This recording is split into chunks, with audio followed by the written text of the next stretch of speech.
Pessoal, vou aproveitar que tenho aqui alguns minutos ainda antes do embarque de volta ao Brasil.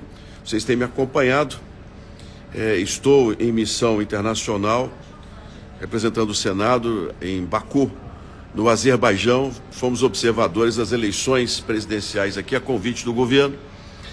As despesas todas pagas, é bom a gente deixar claro, né? Porque sempre tem um ou outro que questiona com razão, mas as despesas foram pagas pelo governo do Azerbaijão. Agora, eu quero comentar com vocês a fala do presidente Lula e do ministro Renan sobre as promessas para Minas Gerais com relação a rodovias e investimentos. Eu vou dizer aqui o que eu penso que é possível, o que não é possível, o que é bom e o que não é, para que a gente possa resolver o assunto. Eu estou acompanhando todos eles, já no 5º ano como senador, 4 anos trabalhando muito pela BR-381, trabalhando pela BR-367, buscando os investimentos. Só conseguimos resolver o metrô. Vocês sabem, eu consegui 2,8 bilhões de reais para o metrô de Belo Horizonte. Foi a única solução efetiva. O resto ficou parado e eu vou comentar aqui com vocês o seguinte. Primeiro, investimentos. O presidente disse que vai investir em Minas 121 bilhões de reais do PAC. Olha, eu sou segundo vice-presidente do orçamento, ou seja, eu sei o que tem no orçamento do país, se tem dinheiro ou não tem dinheiro. E eu digo para vocês que não tem. O presidente pode prometer, pode falar, mas ele não diz de onde virão os recursos. E eu digo para vocês, eu não acredito nesse volume de investimentos, porque não há recursos para isso. Então, vamos colocar isso aqui com muita clareza. A meu ver, os investimentos de 121 bilhões de dólares prometidos pelo presidente Lula não vão se confirmar, porque não há recursos no governo federal. Há um déficit que hoje está superior a 130 bilhões de reais e que o governo vai ter que cortar para poder não gerar mais inflação. Se houver responsabilidade fiscal, o governo terá então de fazer um equilíbrio. Não há dinheiro. Bem, o ministro Renan Filho disse que virão investimentos das concessões. É possível. Serão 6 bilhões de reais que o governo quer em concessões como a 040, Juiz de Fora, que já está pronta para poder ser concessionada. Esse projeto foi feito no governo anterior ainda, foi deixado para o governo atual. E eu fico feliz que o governo atual federal tenha aceitado tudo aquilo que foi deixado e trabalhado, porque eu trabalhei muito nisso aqui, conheço bem esse projeto de concessão e ele é bom. Ele atrai investimentos. Então nós teremos os 6 bilhões, é possível esses 6 bilhões com as concessões da 040, da 381, que eu vou comentar em separado aqui, da 262, que ao que parece vai conseguir solucionar o problema na justiça para o pessoal de Uberaba, e nós vamos ter a 251 que está sendo proposta. Então os 6 bilhões das concessões, acho possível que a gente consiga. Mas qual é o problema que nós temos?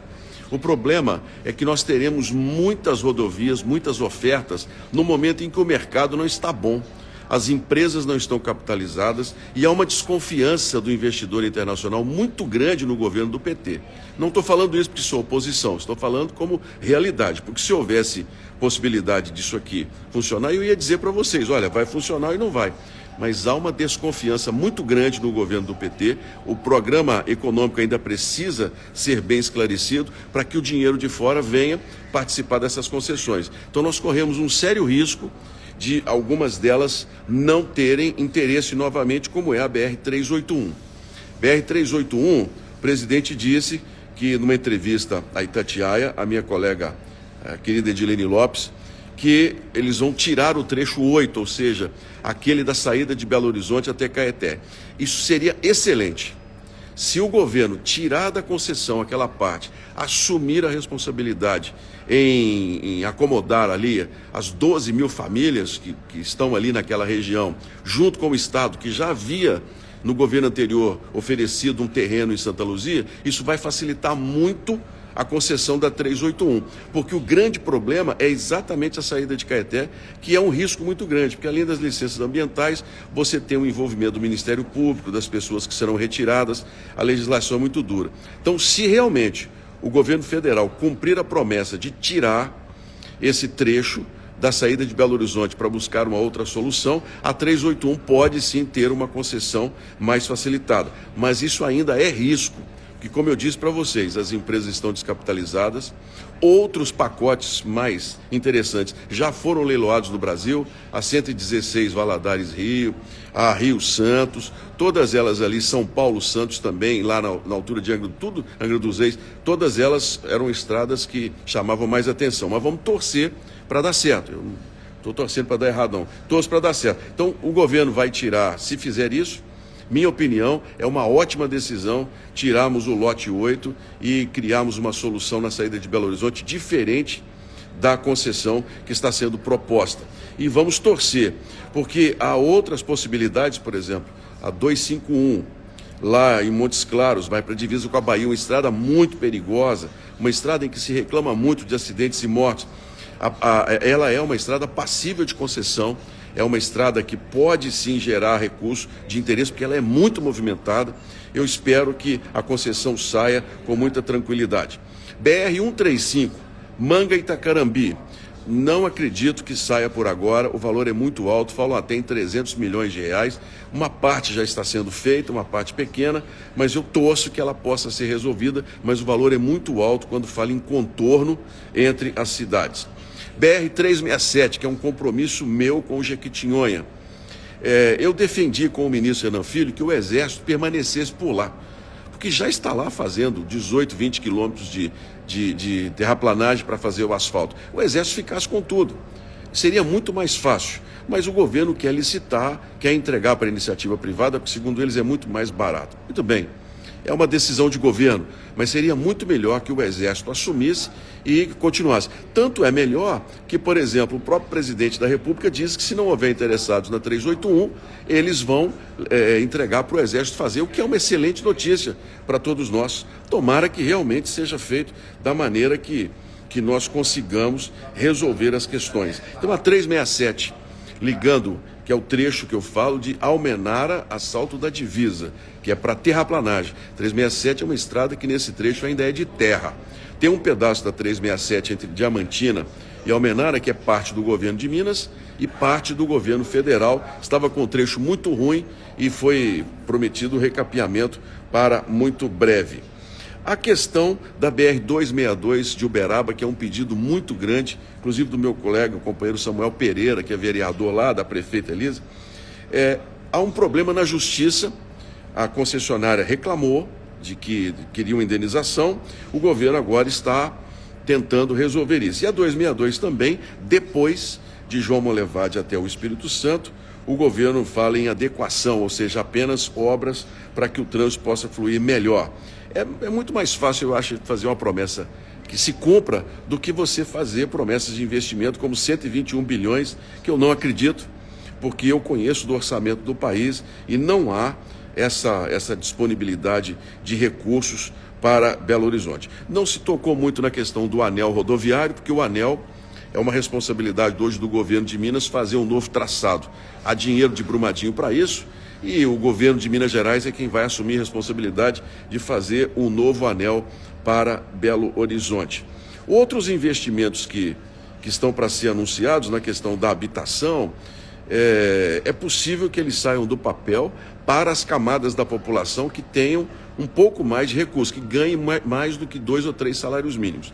Aquelas construções para famílias de baixa renda com subsídios do governo, também vejo com muita dificuldade, porque não está previsto no orçamento para esse ano, do que está sendo aprovado pelo Congresso, ou melhor, que foi aprovado pelo Congresso e que nós estamos finalizando sobre essas questões. Portanto, uma boa visita, né?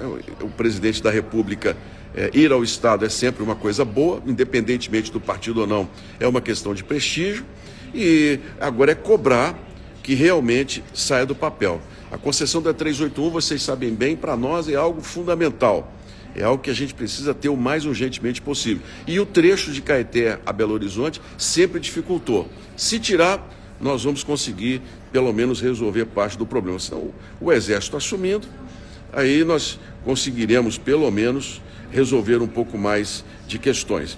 Acho que é isso. É só para dizer para vocês, como eu sempre fui, muito realista, a gente tem que atender e acreditar naquilo que é possível. Essa é a minha vida como Foi como jornalista que eu sempre falei para as pessoas o que as pessoas precisavam ouvir, não o que elas queriam ouvir. Tem muito jornalista que vai de acordo com o vento, né? Igual folha de bananeira. Fala o que a pessoa quer ouvir para dar aplauso e like. Eu não. Eu sempre fui muito sincero com as pessoas de dizer aquilo que eu penso e que precisa. Vai ser assim, estou assim como senador, vai ser assim se eu for prefeito de Belo Horizonte. Eu vou fazer o que é possível para melhorar a vida da população, sem promessas que arrebentem com os gastos, ou eu vou ficar fazendo promessa que não dá para cumprir.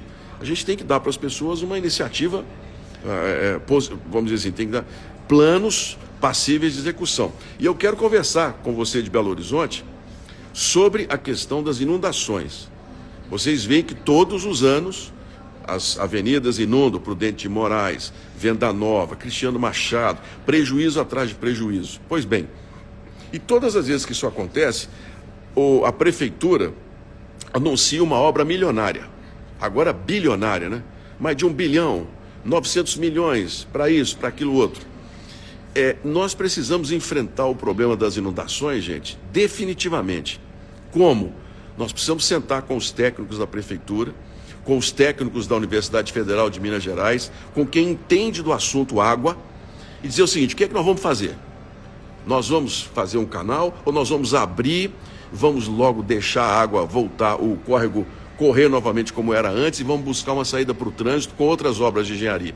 O que não dá mais é a gente ver todos os anos promessas de que vão resolver o problema da inundação, e o prejuízo é gigante para as pessoas que estavam lá, de vidas, de patrimônio. E aí chega no final do ano, a prefeitura ainda fala assim: não, sobrou aqui 250 milhões. Sobrou não. Quem perdeu o carro em Venda Nova, quem perdeu o carro na inundação, tomou prejuízo. Então a prefeitura não tem que sobrar dinheiro, a prefeitura não pode ter prejuízo, mas ela tem que usar na direção de melhorar. Então, nessa questão das inundações, minha visão é muito clara. Nós precisamos resolver definitivamente, porque a água não é o problema. A água é bênção. O nosso problema são as obras de engenharia que nós fizemos e que hoje a água está cobrando o espaço dela. Enchemos de asfalto os morros, né? Enchemos de asfalto as avenidas, a enxurrada desce com força, naturalmente, vai para o córrego e aquilo vira um problema sério. Então observem isso, todas as vezes que se fala em inundação, se tem obra bilionária em Belo Horizonte. Não dá para continuar assim, só porque é ano eleitoral também, tem que se correr para dar uma resposta. Eu sou a favor de nós termos uma decisão definitiva, uma obra de engenharia que resolva o problema para poder dar mais segurança para as pessoas em todas as questões, tá certo? Outra coisa, colocando essa operação lá em Brasília hoje, com prisão de militares e uma série de questões. Bem, aqui no Azerbaijão, estou com meu colega Nelsinho Trade, assim como outros senadores, estamos observando com muita atenção, que não é de hoje que nós temos denunciado os abusos que têm sido cometidos, dentro inclusive do que a Constituição permite, infelizmente, porque um juiz do STF com a toga, ele tem autonomia para tomar decisões, e o STF, o corpo que está lá dentro, é quem decide se é ou não, se não é correto, porque são eles que são os doutores da Constituição. Mas nós estamos observando aqui. E eu vou dizer para vocês, tomara mesmo, se isso for, que essas provas sejam contundentes. Se não for, é guerra, e vai ser muito ruim essa questão entre os poderes. Nós estamos aqui com muita tranquilidade observando e vendo e tendo confiança de que o STF vai cumprir o papel dele na questão de investigar e nos dar uma resposta. Porque é hora, inclusive, do presidente do Senado, já se manifestou, fiquei sabendo, mas começar a tomar atitudes que nós queremos apoiar, de acompanhar. É preciso respeito entre os poderes, o que há muito tempo eu venho falando não tem acontecido. Então, vamos aguardar os desdobramentos, porque da mesma maneira que você põe no papel uma decisão, esse papel se volta contra você. E os senadores estão todos observando com muita atenção o que está acontecendo. Se há abusos, você vai voltar. Isso, voltou. A internet caiu aqui um pouquinho no sinal. Aqui eu estou no aeroporto, em Baku, daqui a pouquinho a gente embarca para o Brasil. Então, se há abusos, a gente tem que se manifestar. Nós, senadores, agimos como um corpo. Não adianta eu querer dar um de Dom Quixote, um outro dar um de Dom Quixote. Não é isso, não. Nós precisamos agir como um poder que é chefiado por alguém que tenha coragem de tomar decisões, como precisa, para a gente esclarecer para a população o que é que está acontecendo. Então vamos aguardar os desdobramentos, porque até o momento as decisões estão sendo tomadas dentro do que a lei diz. Aí nós vamos saber depois, quando os inquéritos ficarem prontos, para a gente poder entender e dar respostas, tá certo?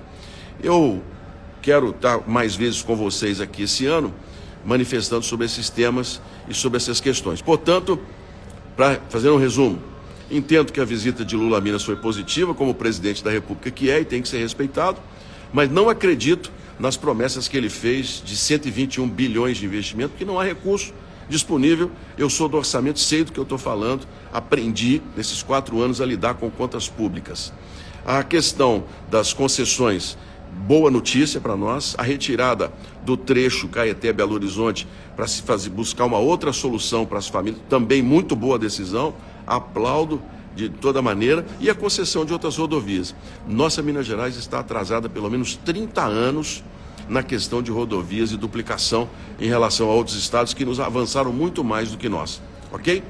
Então, obrigado a vocês, peço que compartilhem essa live e vou tentar começar sempre a marcar para a gente poder conversar sobre os assuntos todos os países. Calma, né? Vamos ter calma, vamos ter com tranquilidade, não fica caindo em conversa. Uma última coisa, outro dia me ligou a senhora desesperada, senador, o governo vai bloquear o dinheiro de todo mundo na poupança. Mentira, não é verdade isso, viu, gente? Espalhe aí para os aposentados, seu pai, sua mãe, pessoas mais idosas que às vezes ficam muito... Não há a menor possibilidade, porque há legislação contra isso. Então não existe esse boato. À medida que forem surgindo, e manda suas perguntas para cá, pode mandar sua pergunta, pode mandar o seu questionamento, estou sempre à disposição para poder responder. Às vezes não tem muito tempo, porque minha função de senador acaba me exigindo muitas atividades que não estão nem ligadas diretamente à vida eleitoral, igual essa, por exemplo. Fui destacado junto com o senador Nelson Trade para sermos observadores internacionais pelo Brasil. Olha, para mim uma honra. Olha, eu como senador por Minas Gerais, poder estar aqui, fomos entrevistados e o governo ficou muito satisfeito, visitamos um país que está caminhando. Um exemplo que eu falei você aqui, se você falar em socialismo com eles ou à esquerda, eles te batem na rua, porque o passado deles foi de miséria, eles caíram nessa conversa, né, e o país virou... Agora não, está certinho, país limpo, parabéns para eles, mas o nosso Brasil não deixa nada a desejar. A gente precisa se organizar melhor e ver a política melhor, gente. Faço um apelo a vocês. O político é a cara do povo. O político, ele é resultado do que pensa um povo sobre política. Então, antes de reclamar, pensa sobre isso do que eu estou falando. O político é a cara do povo. Muita gente não gosta, mas é a verdade. Então, curta, por favor, compartilhe e eu espero vocês aqui. Manda sua pergunta, vou tentar responder aos poucos aqui o que for possível, tá bem? Deus abençoe a todos, com muita saúde, cuidado com o carnaval, para quem não gosta, quem vai se divertir no carnaval de Belo Horizonte, né? Muito cuidado também, aproveite bem, a festa é bonita, né? Belo Horizonte recebe as pessoas com muita alegria, é uma demonstração clara de que a capital pode gerar grandes eventos para as pessoas, organizados, mas cuidado, né? A vida vale muito, né? E eu peço a Deus que abençoe, né? Que nós vamos embarcar daqui a pouquinho, são 20 horas praticamente de viagem, até chegarmos a São Paulo e depois Belo Horizonte. Chegarei, se Deus quiser, na madrugada de amanhã, de sábado, né? Aí no Brasil ainda sexta-feira, 7 horas para trás, aqui são 7 horas para frente. Então nós vamos chegar na madrugada de sábado, de volta ao Brasil, estaremos no carnaval aí para o Belo Horizonte. Deus abençoe a todos, compartilhe essa live, gente, fiquem com Deus.